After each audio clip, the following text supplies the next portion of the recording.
আসসালামু আলাইকুম। আমার আজকের রেসিপি হালিম। যদি ঝটপট রেস্টুরেন্টের স্বাদে হালিম তৈরি করতে চান তাহলে প্যাকেটের রেডি মিক্সড হালিমটাই একদম পারফেক্ট। আর রেডি মিক্স দিয়ে কীভাবে হালিম তৈরি করা যায় সেটাই আজকে শেয়ার করছি।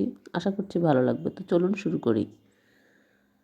আমি এখানে রাঁধুনির হালিম মিক্সটা নিয়েছি। আপনারা যে কোনো ব্র্যান্ডের হালিম নিতে পারেন, কোনো সমস্যা নেই। এর মধ্যে 2টা প্যাকেট থাকে, একটা ডাল মিক্স আর একটা মশলা মিক্স।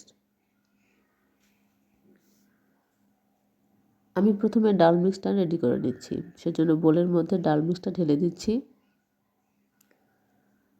আর অল্প অল্প পানি দিয়ে একটা মিশ্রণ তৈরি করে নিচ্ছি। পানি কিন্তু একবারে দেওয়া যাবে না, তাহলে দলা পাকিয়ে যাবে। পরবর্তীতে এই দলাগুলো আর সেদ্ধ হতে যাবে না, ফলে হালিমের টেস্টটাই নষ্ট হয়ে যাবে। এরকম যখন পেস্ট তৈরি হয়ে যাবে তখন পানি দিয়ে দিচ্ছি। এখানে অবশ্যই ফুটন্ত পানিটা ব্যবহার করতে হবে।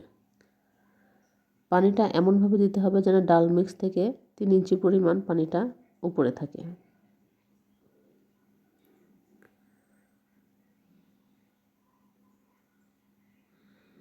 এই তো আমার এটা রেডি হয়ে গিয়েছে। এখন এটাকে একটা সাইডে রেখে দিচ্ছি।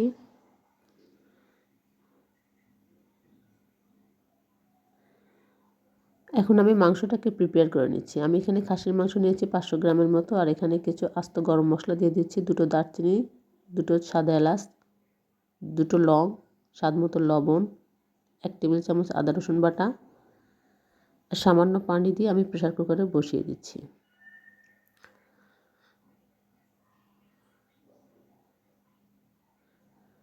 আমি যেহেতু ঝটপট রান্না করতে চাচ্ছি তাই প্রেসার কুকারে দিচ্ছি। আপনারা হাঁড়িতেও বসিয়ে দিতে পারেন। এখানে 2টা থেকে 3টা সিটি দিয়ে নিচ্ছি।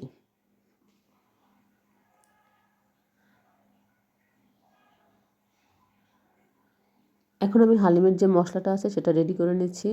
এর জন্য বাটিতে হালিমের এই মশলাটা ঢেলে দিচ্ছি।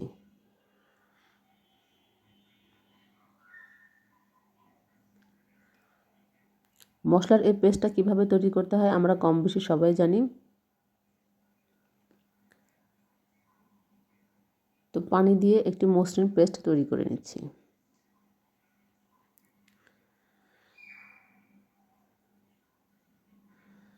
রান্নার পূর্বে সবগুলো প্রসেসিং এভাবে করে রাখলে রান্নাটা খুব ইজি হয়ে যায় আর ঝটপট হয়ে যায়।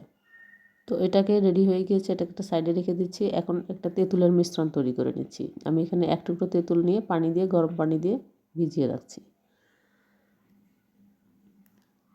এরপর একটা হাঁড়িতে আগে থেকে ভিজিয়ে রাখা ডাল মিক্সটা দিয়ে দিচ্ছি। এখন এটাতে দিয়ে দিচ্ছি 2টো তেজপাতা আর কিছু কাঁচামরিচ। এখানে আর কোনো মশলা ইউজ করব না। এখন এটা সেদ্ধ হয়ে আসা পর্যন্ত রান্না করতে থাকবো। যখন পুরোপুরি সেদ্ধ হয়ে আসবে তখন আগে থেকে রান্না করে রাখা মাংসগুলো দিয়ে দিচ্ছি।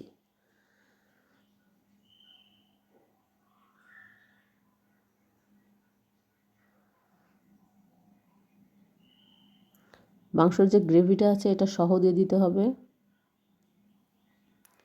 তারপর দিয়ে দিচ্ছি আগে থেকে তৈরি করে রাখা সেই মশলার পেস্টটা, দিয়ে আবার 10-15 মিনিটের মতো নাড়তে হবে।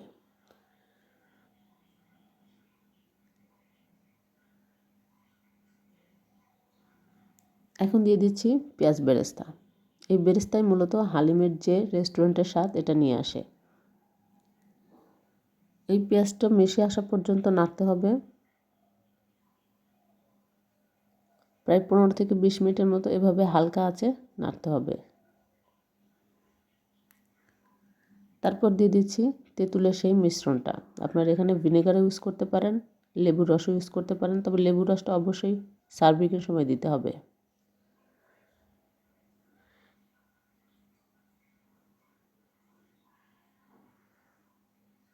এখন হালিমের জন্য আমি একটা বাগার তৈরি করব। এই বাগারটাই হালিমের যে টেস্ট এটা নিয়ে আসবে। এখানে আমি সরিষার তেল আর সয়াবিন তেল মিলিয়ে দিচ্ছি। দিয়ে দিচ্ছি 2 টেবিল চামচের মতো পেঁয়াজ কুচি, 2 টেবিল চামচের মতো রসুন কুচি আর দিয়ে দিচ্ছি আদা কুচি। আদা কুচিটা একটু বেশি দেওয়ার চেষ্টা করবেন, তাহলে খেতে অনেক ভালো লাগে। এখন যখন এরকম হালকা ব্রাউন কালার হয়ে আসবে তখন আমি কিছুটা উঠিয়ে রাখছি গার্নিশ করার জন্য।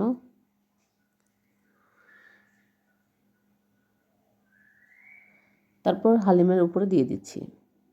এখন আর বেশি নাড়াচাড়া করব না, জাস্ট শুধু একটু মিশিয়ে নেব। এই তো হয়ে গেল আমার রেস্টুরেন্টের সাথে হালিম।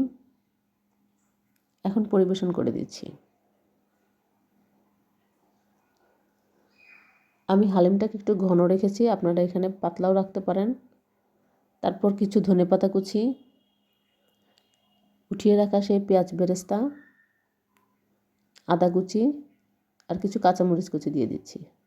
ডেকোরেশনটা যার যার পছন্দ অনুযায়ী করে নিতে পারেন। তো হয়ে গেল আমার হালিম ঝটপট রেস্টুরেন্টের স্বাদে। ভিডিওটি যদি ভালো লাগে তাহলে একটা লাইক দিবেন। সবাই ভালো থাকবেন। আল্লাহ হাফেজ।